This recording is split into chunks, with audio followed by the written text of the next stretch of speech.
चलिए आज एक नया इंग्लिश वर्ड सीखते हैं। आज का हमारा वर्ड है मोज़ेक। ये एक नाउन है।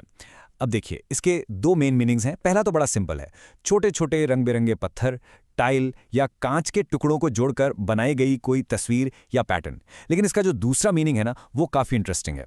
इसका मतलब है बहुत सारी अलग अलग चीज़ों का एक ऐसा कॉम्बिनेशन जो मिलकर एक पूरी चीज़ बनाता हो। चलिए इसको एग्जाम्पल से समझते हैं, तब ये और क्लियर हो जाएगा। तो पहला एग्जाम्पल देखते हैं। The ancient Roman villa featured a stunning mosaic floor depicting a scene from mythology.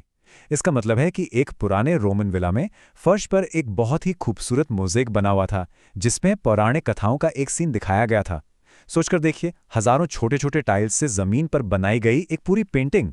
ये है मोज़ेक का बिल्कुल लिटरल सीधा साधा मीनिंग। ओके, अब इसका दूसरा यूज देखते हैं। The cities downtown is a vibrant cultural mosaic with restaurants and shops from all over the world. अब यहाँ मोज़ेक का मतलब पत्थर या टाइल से बिल्कुल नहीं है। यहाँ शहर के डाउनटाउन एरिया को एक कल्चरल मोज़ाइक कहा जा रहा है। ऐसा क्यों? क्योंकि वहाँ दुनिया भर के अलग अलग कल्चर्स के रेस्टोरेंट्स और दुकानें एक साथ हैं, और ये सारी अलग अलग चीज़ें मिलकर उस जगह को जिंदा दिल और खूबसूरत बनाती हैं, बिल्कुल एक रंग बिरंगी मोज़ेक की तरह। एक और एग्जाम्पल देखते हैं जिसमें ये आइडियाज़ के लिए यूज़ हुआ है। The final report was a mosaic of data compiled from a dozen different research studies. इस सेंटेंस में एक फाइनल रिपोर्ट को डेटा का मोज़ेक कहा गया है। मतलब वो रिपोर्ट किसी एक स्टडी से नहीं बल्कि दर्जनों अलग अलग रिसर्च से लिए गए डेटा को जोड़ जोड़कर बनाई गई थी। तो आप समझ गए ना, मोज़ेक सिर्फ फिजिकल चीज़ों के लिए नहीं बल्कि डेटा, इन्फॉर्मेशन और आइडियाज़ के मिक्सचर के लिए भी यूज़ हो सकता है। अब एक रियल वर्ल्ड एग्जाम्पल देखते हैं। ये कोट है फेमस राइटर शशि थरूर का।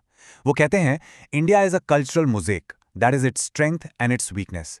यहाँ उनका मतलब है कि भारत एक सांस्कृतिक मोज़ेक है, जहाँ इतने सारे अलग अलग धर्म, भाषाएं और परंपराएं एक साथ रहती हैं।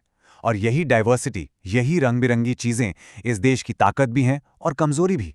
देखा आपने कैसे एक छोटा सा वर्ड इतनी गहरी बात कह सकता है। तो चलिए अब इसके कुछ सिनोनिम्स यानी मिलते जुलते शब्दों पर नजर डालते हैं। ये हैं पैचवर्क, मोन्टाज, कोलाज या मेडली।